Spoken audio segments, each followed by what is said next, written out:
আজকে সকালবেলায় আসার সময় আমি ওই যে মহাখালী দিয়ে এসে লেফটে একটা ফ্লাইওভারে উঠতে হয়। কি জানি নাম ছিল ফ্লাইওভারটা? না না, ওইটা মহাখালী এক্সপ্রেসওয়ে। আমি যখন টোল দিয়ে সামনে বাড়ছি তখন হাতের বাম পাশে যে অ্যাপার্টমেন্টগুলো আছে দেখলাম একটা অ্যাপার্টমেন্টের ট্যাঙ্কি থেকে পানি পড়ছে, মানে মেশিনটা বন্ধ করেনি, পানিটা পড়ছে, কারো খেয়ালও নেই। 4তলা না 5তলা বিল্ডিং থেকে পানিটা পড়ছে। অ্যাকচুয়ালি আমার দৃষ্টিতে আমি যেটা মনে করি এটাও এক ধরনের ইগনোরেন্স বলেন, এক ধরনের দুর্নীতি বলেন।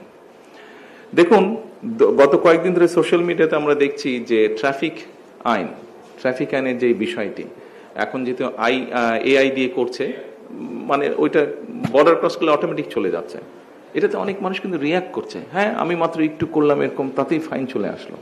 মানে এটা যে একটা অনৈতিক কাজ, এটা তার মাথার মধ্যেই নেই। এই জন্যই আমি কথাগুলো আপনাদের সামনে তুলে ধরলাম। আপনারা পারবেন, আমরা হয়তো শুরু করতে পারবো, আমাদের চেষ্টা দিয়ে শুরু করতে পারবো, কিন্তু টেনে নিয়ে যেতে হবে আপনাদেরকে সাকসেসফুল হতে হবে। অর্থাৎ মানুষের এই কনসেপ্ট, পারসেপশন, এই বিষয়গুলো কিন্তু বদলাতে হবে আমাদেরকে।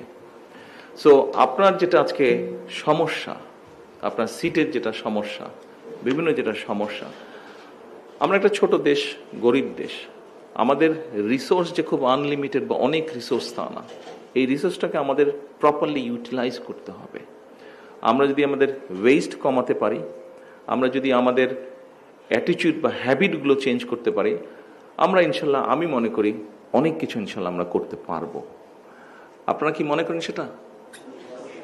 কিন্তু আপনাদের হেল্প করতে হবে আমাকে, আদারওয়াইজ আমরা পারবো না।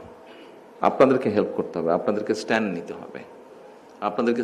হবে, only then we can do it. Otherwise শুধু আইন কারণ সংসদে পাশ করলাম, সংবিধানে তো লেখা ছিল যে বাংলাদেশের সংসদ প্রতিনিধি তারাই হবে যারা জনগণ দ্বারা প্রত্যক্ষভাবে নির্বাচিত হবে। 2014, 18, 24 কি তা হয়েছে? সংবিধানে তো লেখা ছিল।